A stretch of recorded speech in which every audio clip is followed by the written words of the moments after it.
이제 이 야곱이 이 라반의 집에서 나오게 됩니다.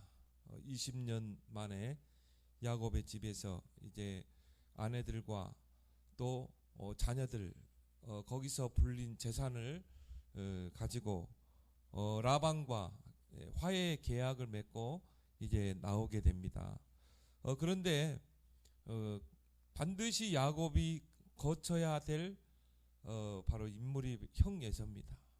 야곱은 늘 마음에 그 형 에서를 하나의 짐으로 두고 있었던 것이죠. 언젠가는 만나야 되지 않겠습니까? 그런데 오늘 이 야곱과 에서의 상봉 장면이 나옵니다.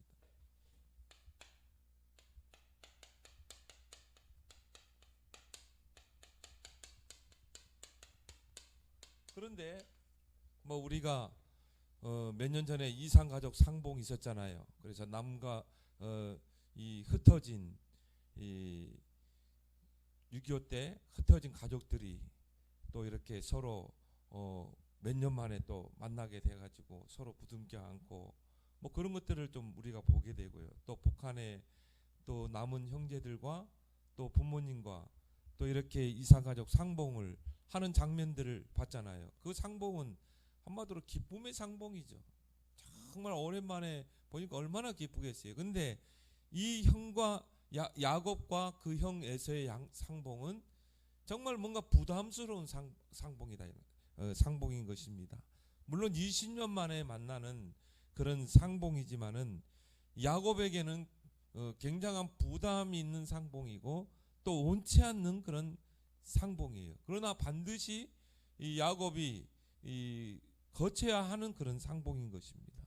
그래서 야곱이 그 야복강강에서 하나님의 큰 은혜를 받기 전에는 이 야곱이 에서가 형이 온다는 그 소식을 듣고 어떻게 했습니까? 창세기 32장 7절에 보니까 심히 두렵고 답답하여.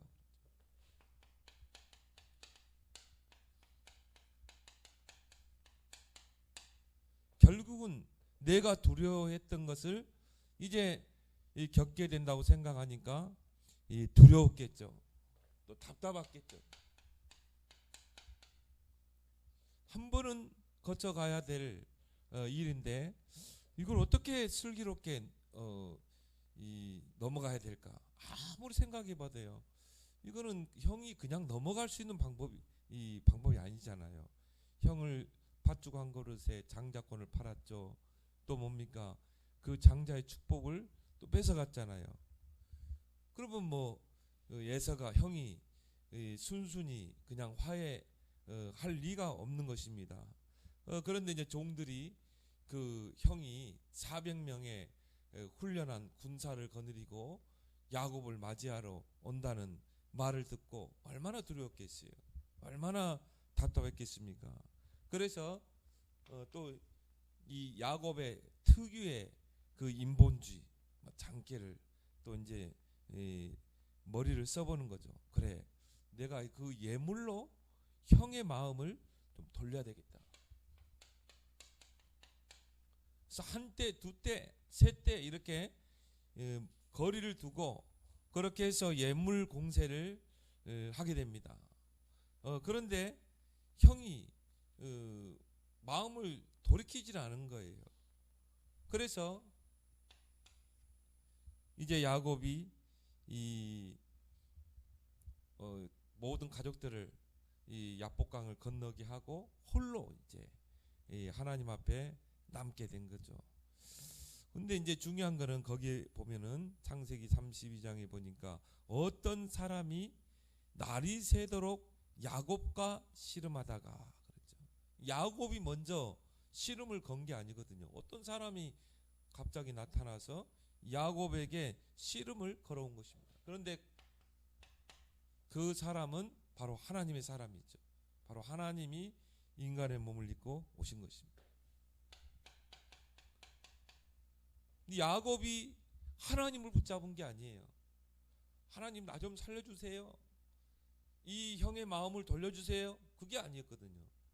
창세기 32장에 보니까 어떤 사람이 야곱에게 씨름을 걸어왔어요. 그렇게 해서 이제 씨름이 이루어집니다. 그래서 이 어떤 사람이 야곱에게 노라고 그러죠. 그러면서 어떻게 했습니까? 야곱을 이기지 못함을 보고. 하나님이 야곱을 못 이기겠어요? 충분히 이길 수 있죠. 그런데 거기에 표현이 어떻게 나왔어요? 야곱을 이기지 못함을 보고. 그걸 뭘 말합니까? 야곱의 그 자아, 창세기 3장의 그 근성, 문제를 만나면 내 힘으로, 내 생각으로, 내 방법으로 뭔가 그 문제를 해결하려고 하는 그런, 결국 나 자신을 내려놓지 않는 그런 야곱의 근성. 우리 안에도 그런 근성들이 있거든요. 이제 그러니까 한마디로 우리는 문제 오면 어떻게 해야 돼요? 하나님 앞에 기도해야 되겠죠. 무릎 꿇어야 되겠죠. 근데 야곱은 끝까지 자기 방법으로 해결하려고, 내 생각대로, 내 방법대로. 그래, 내가 예물 공세를 하면은 형의 마음을 돌이키지 않겠느냐. 그러면 한 때, 두 때, 세 때까지 예물을 준비해 놓으면 그 세 때까지 오면서 형의 마음이 돌이키지 않겠느냐. 인간적인 방법으로 생각하고 또 이 장깨를 부리고 그걸 하나님이 쳐버린 것입니다. 그래서 결국은 허벅지 관절을 하나님 치신 거죠.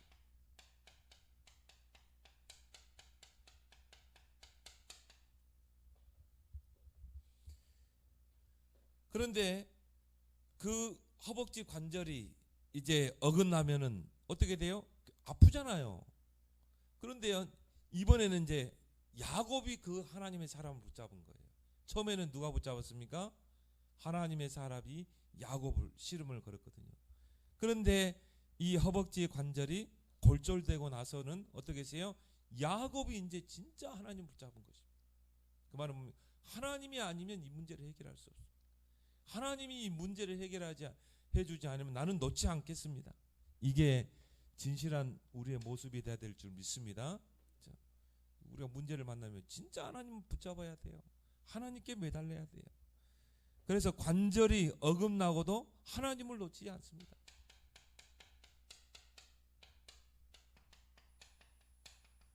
하나님이 이걸 원하시는 거예요. 문제를 만나고 위기를 만나면 내 생각대로, 내 방법대로 정말 그 문제를 해결하려고 하는 게 아니라, 문제를 만나면 어떻게 해요? 하나님께 맡기고 정말 하나님을 붙잡고 기도하는 거. 그래서 우리가 금식도 하고요. 그래서 우리가 철야도 하는 거 아니겠습니까?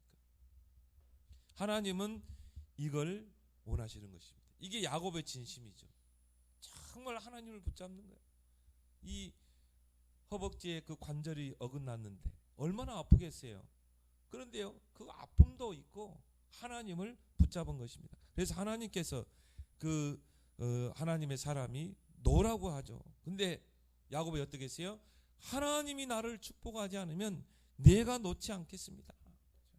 사생결단한 거예요.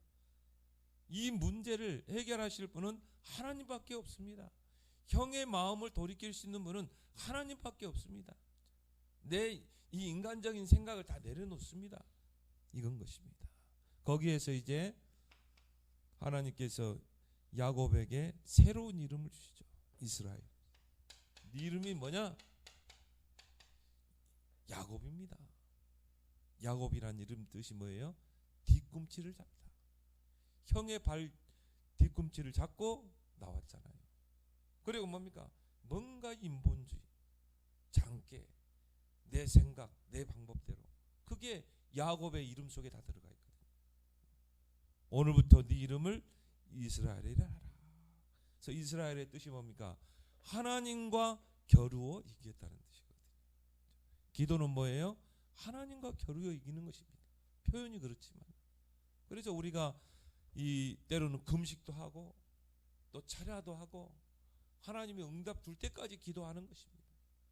그런 기도의 씨름이 여러분에게 있길 바랍니다.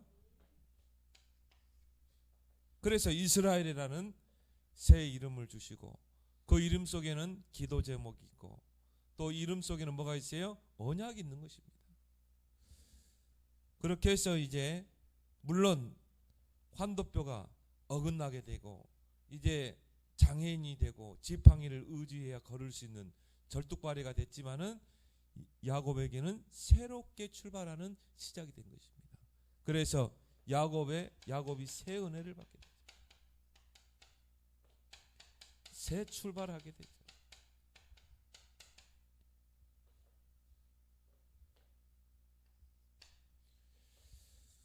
그러고 나서 이제 진심으로 용서와 화해를 야곱이 구하게 됩니다. 그 장면이 이제 우리가 읽었던 본문에 나와 있습니다. 여기에는 인간적인 방법이 전혀 들어가지 않았어요. 야곱이. 그래서 하나님이 이 진심으로 원하는 것은 바로 이 형과 화해하는 것입니다. 형에게 용서를 구하고, 물론 형에서는 육의 사람입니다. 언약 밖에 있는 사람이에요. 그렇지만 야곱은 반드시 형과의 관계를 회복해야 돼요. 진정한 용서를 구해야 돼요. 그리고 형과 화해를 해야 돼요. 그래서 예수님께서도 마태복음 5장 22절 23절에 네가 형제와 원한을 산 것이 있으면 그 예물을 전에다 두고 가서 그 형제와 화목하고 나서 예배드리라고 그랬어요. 예배도 중요하지만 하나님께 예배드리는 것도 중요하지만 형제와의 관계를 먼저 회복하는 것입니다. 원한 산 것이 있으면 그것부터 풀고 와서 그리고 예배드리는 거예요. 하나님은 그 야곱을 이제 언약 안에서 축복하시기 위해서 형과의 관계를 먼저 해결하라는 것입니다. 그래서 진심으로 형에게 용서를 구하고 형과 화해를 하라는 것입니다. 그래서 이제 이 야곱이 이제는 야곱의 이름으로 형을 만난 게 아니라 이스라엘의 이름을 가지고 이제 형을 만나는 거예요. 이스라엘은 은혜 받은 이름이죠. 하나님과 겨루어서 이겼다는 이름 아닙니까? 언약의 이름이잖아요. 이제 그 언약의 이름을 가지고 이제 그 형을 만났던 것입니다. 저는 그렇게 봐요. 평안했을 것이다. 이 응답을 받고. 그렇게 해서 이제 그 야곱이 이 자기 부인과 자녀들을 뒤에 두고 맨 앞에 가서 이제 형을 맞이하죠. 그 야복강에서 하나님의 응답 받기 전에는 어떻게 했어요? 제일 앞에다가 가족들, 자기 부인과 자녀들을 두고 제일 뒤로 빠졌거든요. 겁쟁이였거든요. 그런데 이제 하나님의 은혜를 받은 야곱이 제일 앞에서 거기에서 이제 형을 맞이하게 됩니다.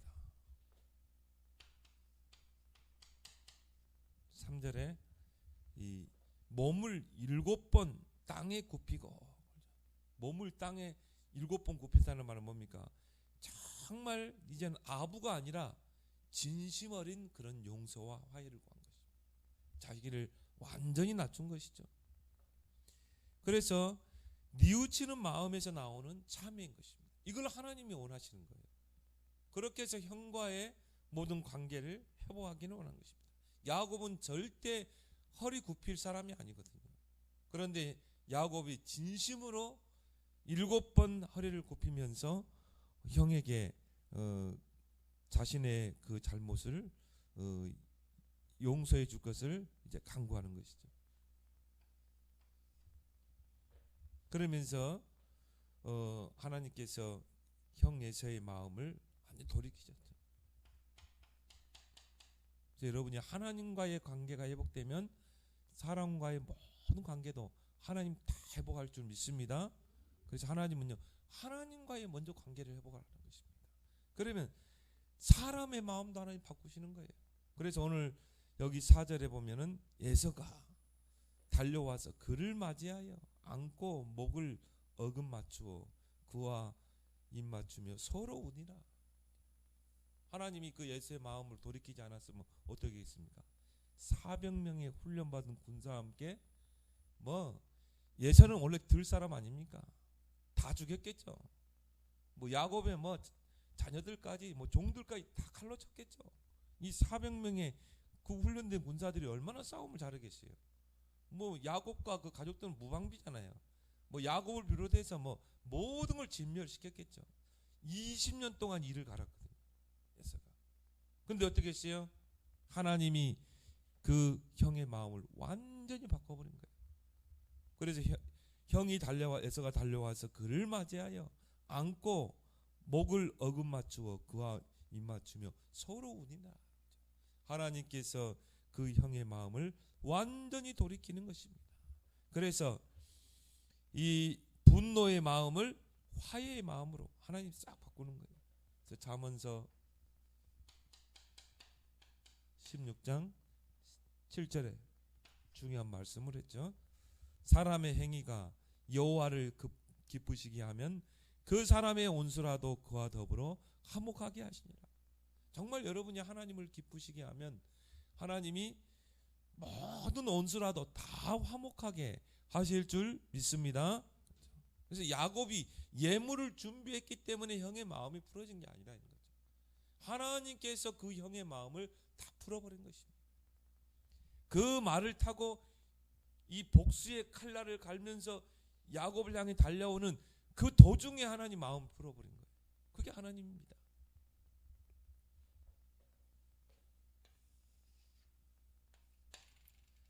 하나님의 개입으로 이제 은혜의 상봉이 이루어지고요. 예물에 대한 형제의 호의.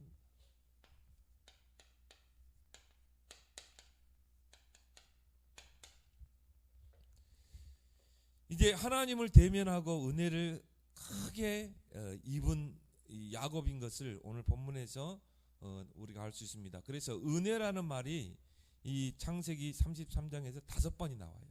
하나님의 은혜로 내가 이렇게 이 자녀들을 얻게 됐고 또 이런 재산을 갖게 됐습니다. 이것이 다 형의 은혜입니다. 이 은혜라는 말을 이 5번을 썼거든요. 그 말은 뭡니까? 야곱이 진짜 하나님의 은혜를 입은 거예요. 그래서 야곱은 전에는 뭡니까? 내 방법으로 내 방식으로 문제를 해결하려고 했는데 하나님의 모든 처분에 모든 걸 맡겼어요. 한마디로 뭡니까? 은혜를 입은 하나님의 손에 다 맡긴 것입니다. 하나님께 다 맡깁니다. 생사화복을 주관하시는 하나님께 모든 걸 맡깁니다. 사람의 마음을 움직이시는 분도 하나님이십니다. 그러면서 하나님께 다 맡겼죠. 그러면서 이 모든 것이 하나님의 은혜로 된 것임을 고백합니다. 그래서 오늘 5절에 그 형에게 말합니다. 에서가 눈을 들어 여인과 자식들을 보고 묻되 너와 함께한 이들은 누구냐? 야곱이 이르되 하나님이 주의 종에게 은혜로 주신 자식들입니다. 그 라반의 집에서 내가 고생을 했지만 하나님이 은혜로 주신 자녀입니다. 물론 뭐 서로 시기하고 질투하고 뭐 해서 처음에는 뭐 라헬을 아내로 얻기 위해서 뭐 봉사하고 했지만은 하나님의 은혜로 자식들을 주셨습니다. 누구를 언급했어요? 하나님의 은혜를 언급했죠. 그러면서 이 예물들은 뭐냐? 내 주께 은혜를 입으려 합니다. 8절에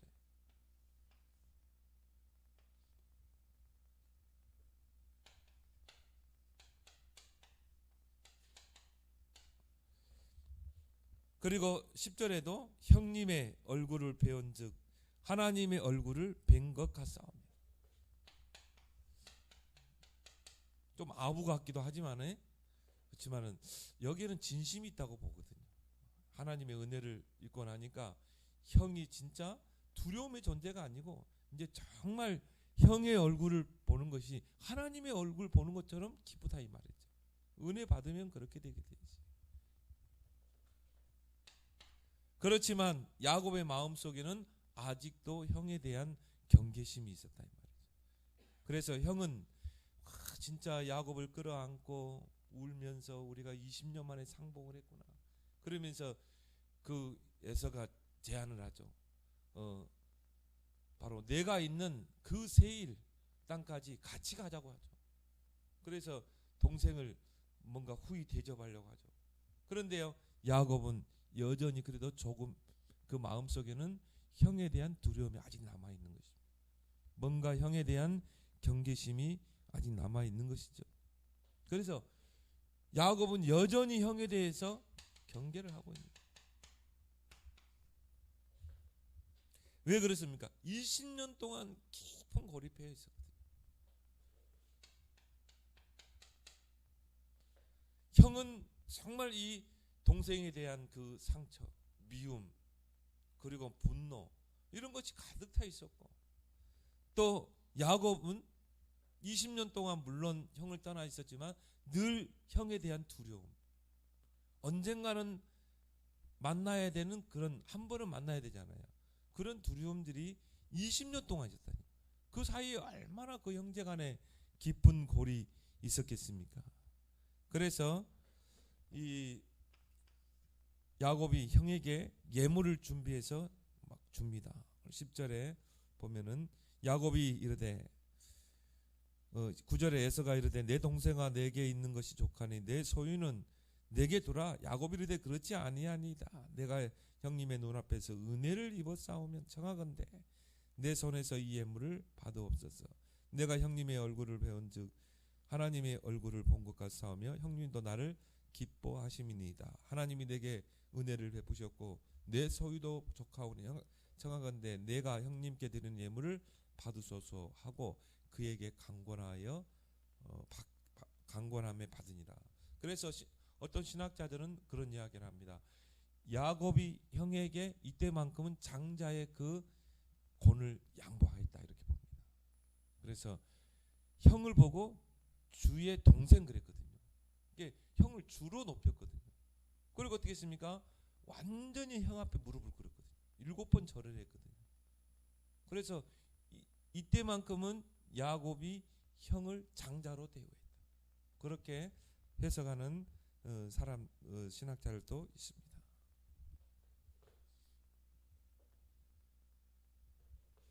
그래서 예물을 강권하게 되고 결국 강하게 권하니까 에서가 이제 예물을 받게 되죠. 그래서 어떻게 보면 형과의 관계가 그 뭔가 장자권을 뺏기고 장자권을 뺏고 이런 관계가 여기서 다 풀어졌을 것이다. 왜? 일단 예물을 받았잖아요. 그리고 이제 야곱의 그 행위에서 어떻게 보면은 형은 지금은 장자권이 뺏겼지만 원래 장자였습니다. 근데 이거를 이제 거기서 인정해 줬다는 것입니다. 그렇게 해서 12절에 보니까 형 에서가 야곱에게 함께 세일로 가자 이렇게 제안을 하게 되죠. 12절에서 15절.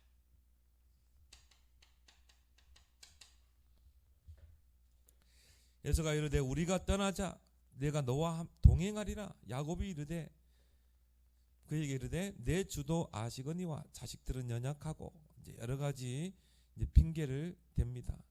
자식들은 아직 이제 연약하고 내게 있는 양떼와 소가 새끼를 데리고 있은즉 하루만 지나가면 지나치게 몰면 모든 떼가 죽으리니 청하건대 내 주는 종보다 앞서 가소서. 나는 앞에 가는 가축과 자식들의 걸음대로 천천히 인도하여 세일로 가서 내 주께 나아가리이다. 우리는 애들도 이 빠른 걸음을 걸을 수 없고 또 이 많은 가축들이 있는데 형에게 같이 가면은 불편할 거다. 그러니까 먼저 형이 그 세일 에서가 살고 있는 그 땅으로 가십시오. 우리는 천천히 가서 세일 땅에 머물게 하겠습니다. 여전히 야곱은 형에 대한 뭔가 경계심이 있는 거예요. 그런 두려움이 있는 것입니다. 물론 하나님의 은혜를 받았거든요. 하나님의 보장을 분명히 받았잖아요. 그럼에도 불구하고 야곱의 마음에는 형에 대한 그런 경계심이 여전히 있었던 것입니다.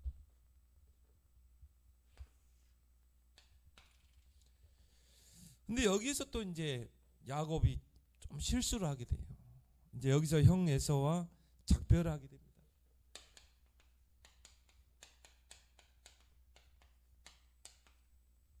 그리고 형은 이제 세일 땅으로 가게 되고, 그럼 야곱은 어디로 가야 돼요? 어디로 가야 됩니까? 야곱은 이야기해 보세요. 어디로 가야 돼요? 베델로 가야죠. 베델로. 창세기 28장에 거기서 하나님의 은혜를 받고 하나님께서 편안히 나를 돌아오게 하신다면 내가 이곳에서 내가 베고 있던 그 돌을 거기다 기름 부었잖아요. 내가 이곳에서 편안히 돌아오면 11조를 드리겠다고 그랬잖아요. 그렇죠? 그러면 형과 헤어져서 어디로 갔어야 돼요? 바로 베델로 가야죠. 그 은혜 받은 장소, 하나님께 소원을 했던 그 장소. 그래서 소원을 했으면 어떻게 해야 돼요?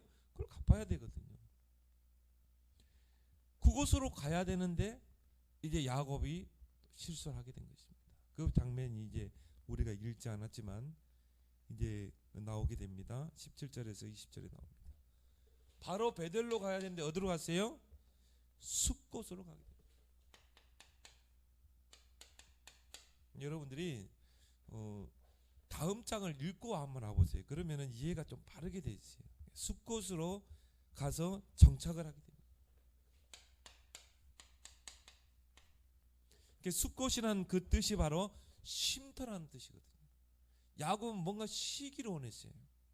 왜냐하면 라반과의 그 집에서 20년 동안 시달리고 또 뭡니까? 라반의 추격이 왔었고 거기서 하나님께서 개입을 하셨고 또 형 에서가 400명의 군대를 거느리고 왔고 그러니까 막 야곱은 심적으로 굉장히 불안하고 초조하고 그런 두려움 이런 것들이 많았던 거예요. 그러니까 뭐 육체적으로도 힘들고 정신적으로도 힘들고 여러 부분에 힘이 들었던 것입니다. 그래서 뭡니까? 좀 내 몸이 쉬고 싶다. 그래서 숫곳이라는 곳을 찾게 되고 거기에서 정착을 하게 된 겁니다. 중요한 것은 누구를 위하여? 자기를 위하여. 하나님을 위해야 되는데 하나님의 뜻을 찾아야 되는데 하나님과 맺었던 그 소원을 생각해야 되는데 자기를 위하여 또 누구를 위하여? 가축을 위하여. 창세기 3장의 근성이죠. 그 정도 되면 어떻게 해야 돼요? 하나님의 뜻을 물어야 되겠죠. 그리고 늘 야곱의 기도 제목 속에는 기도 속에 베델이 있었다면 베델의 그 언약이 있었다면 바로 올라갔을 거예요. 그렇죠? 여러분이 정말 계속 기도하는 뭔가를 놓고 기도하고 있다면 늘 생각하게 돼 있잖아요. 그러면 야곱이 그 베델에서 큰 은혜를 입었잖아요. 물론 20년 전이지만 그럼 어떻게 해야 돼요? 올라가야 되겠죠. 그런데 숫곳 땅에 이제 정착을 하게 됩니다. 그래서 오늘 17절에 야곱은 숫곳에 이르러 자기를 위하여 집을 짓고 그의 가축을 위하여 우리간을 지었으므로 그 땅 이름을 숫곳이라 했다. 나 자신을 위해서 내가 좀 쉬고 싶어. 또 우리 가족도 좀 커야 되고 우리 자식들은 어리니까 좀 키워야 되겠고 그러니까 우리간을 짓고 집을 짓고 정착하려고 한 것입니다. 그래서 거기서 좀 오랫동안 머물다가 또 어디로 갔어요?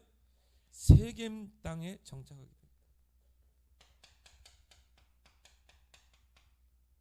우리말로는 우리가 표현을 하면 세상에 좀 더 깊이 한 발짝 더 빠져 들어가는 거예요. 세상으로. 그래서 오늘 18절에 보면 이 야곱이 밧단 아람에서부터 평안히 가나안 땅 세겜 성읍에 이르러 그 성읍 앞에 장막을 치고 그렇죠? 세겜 땅에 정착하게 됩니다. 그래서 이 세겜에서 베델까지의 거리는 한 30km밖에 안 돼요. 30km면 베델인데요. 또 세겜 땅에 정착하게 된 거예요. 근데 여기서 이제 큰 사건이 터지게 됩니다. 이제 우리가 지금 창세기 34장에 보면 그 야곱의 딸이 이 강간을 당하게 돼요. 이 세겜 땅에 있는 청년 추장의 아들한테. 그리고 이제 그 야곱의 아들들은 보복을 하게 됩니다. 그러고 막 무참하게 막 살인을 저지릅니다. 막 이런 일들이 이제 막 일어나게 되죠. 그때 이제 야곱이 깨닫게 됩니다. 베델로 올라가야 돼. 베델로. 그래서 우리가 이 세상을 성경에도 세상을 사랑하지 말라고 그랬죠. 야곱은요 바로 베델의 그 은혜 장소로 가야 되는데 숫곳으로 한 발짝 더, 또 세겜 땅으로 또 한 발짝 더, 세속의 땅으로 점점 이제 들어가서 좀 뭔가 쉼을 얻으려고 했던 것이죠. 영적으로 깨어 있고 정말 기도하고 늘 깨어 있으라. 우리 신앙도 똑같아요. 늘 영적으로 깨어서 기도하고 예배 속에서 말씀 속에서 있어야 되는데 자꾸 세상의 것이 좋아지거든요. 그럼 어떻게 해야 돼요? 영적으로 나태하게 되는 것입니다. 점점 세상이 좋아지는 거예요. 하나님의 자녀는 하나님이 개입할 수밖에 없죠. 문제를 하나님 주실 수밖에 없어요. 그래서 여러분은 영적 긴장감을 놓치지 않기 바랍니다. 늘 영적으로 긴장감 속에, 늘 영적으로 깨어서 늘 영적인 축복을 누리고 그 흐름을 놓치지 말고 그 세속의 도시 세겜 땅에 이제 발을 붙이게 되는 것입니다.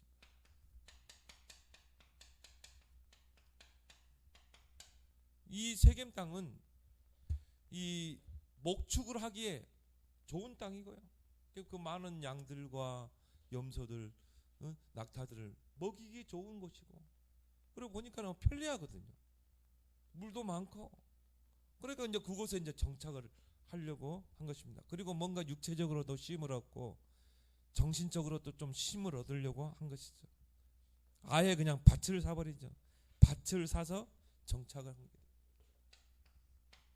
근데 뭐 베델의 언약은 온데간데 없는 거예요. 베델의 언약은 생각도 없는 거예요. 그 말은 뭡니까? 기도도 안 했다 이 말이죠. 기도하면 생각하게 돼 있잖아요. 그래서 오늘 19절에 그가 장막을 18절에 야곱이 밭다람에서 평안히 세겜 가나안 땅 세겜의 성유를 이르러 그 성읍 앞에 장막을 치고 그가 장막을 친 밭을 세겜의 아버지 하몰의 아들들의 손에서 백그시타에 샀으며, 그렇죠? 아예 정착을 하려고, 아예 거기서 이제 푹 눌러 앉으려고 땅까지 산 것입니다. 아직도 야곱에게는 창세기 3장의 근성이 남아있는 거예요. 우리는요 집중 속으로 들어가야 될 이유가 뭡니까? 순간순간 우리 안에 창세기 3장, 6장, 11장 이 근성들이요 계속 올라오거든요. 아예 정착을 목적으로 땅을 산 거예요. 베델에서의 그 하나님과의 소원을 까맣게 잊어버린 것입니다. 그리고 제단을 쌓게 되죠.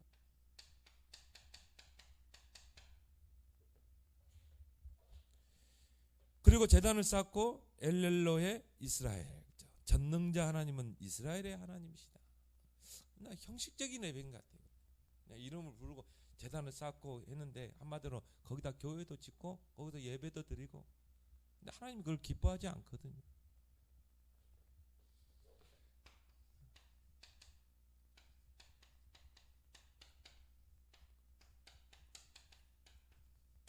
자기의 이름을 붙여가지고요.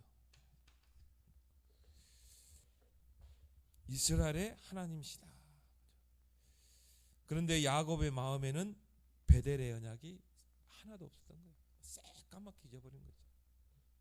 그래서 이 창세기 20장, 28장 하나님께서 그 꿈속에서 환상 중에 사다리를 보여주시고 천사들을 보여주시고 하나님의 자신의 음성을 들려줬거든요. 그런데 거기에서 야곱이 은혜를 받고 정말 그 배웠던 돌벽에 제단을 쌓고 거기서 하나님 앞에 소원하잖아요. 이런 것들은 완전히 잊어버린 거예요. 그냥 세상에 푹 빠져든 것입니다. 세상이 좋거든. 세겜 땅에서 평안히 쉼을 얻기를 원하는 거예요. 그래서 오늘 18절 아까 우리 읽었듯이 평안히 가나안 땅 세겜 성읍에 이르러. 그 말은 뭡니까? 뭔가 평안을 얻고 싶고 뭔가 안정을 얻고 싶고, 그래 좀 내 육체도 좀 쉼을 얻고 싶고, 그렇게 해서 세겜 땅에 갔고 아예 땅을 사서 이제 정착을 하려고 했던 것입니다. 우리가 또 좀 어느 정도는 이해가 돼요. 라반에게 시달렸지, 또 형에게 시달렸지. 그러다 보니까 육체적으로 정신적으로 뭔가 지쳐 있고 자녀들은 아직 어리고 그러니까 이제 그럼 어떻게 해야 돼요? 더 은혜 속으로 들어가고 이제 진짜 하나님 베델 앞에 가야 되잖아요. 베델로 이 세겜 땅에 완전히 마음을 뺏기게 됩니다. 그래서 창세기 34장에 사건이 딱 일어나게 되죠. 그래서 그 세겜 추장의 아들에게 이 디나가 그 야곱의 딸이 이제 그 마을로 간 거예요.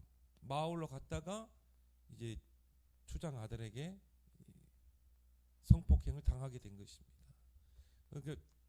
그것도 뭡니까? 야곱의 딸이 디나가 그 세겜의 문화에 동화된 것입니다. 그래서 큰 사건이 일어나고 아들들은 살인자가 되죠. 그렇게 해서 이제 하나님께서 야곱에게 베델로 올라가라고 하죠. 그래서 누구 말대로 정말 우리가 받지 않고 하나님 앞에 와야 되는데 실컷 인본주의 쓰고 내 생각대로 해가지고 천부에 의지 없어서 두 손 들고 옵니다. 그런 신앙은 그렇게 좋은 신앙이 아닙니다. 그래서 여러분들은 늘 영적인 나태함을 경계하고 늘 영적으로 깨어있는 저와 여러분 되기를 예수 그리스도로 축원합니다. 오늘 주신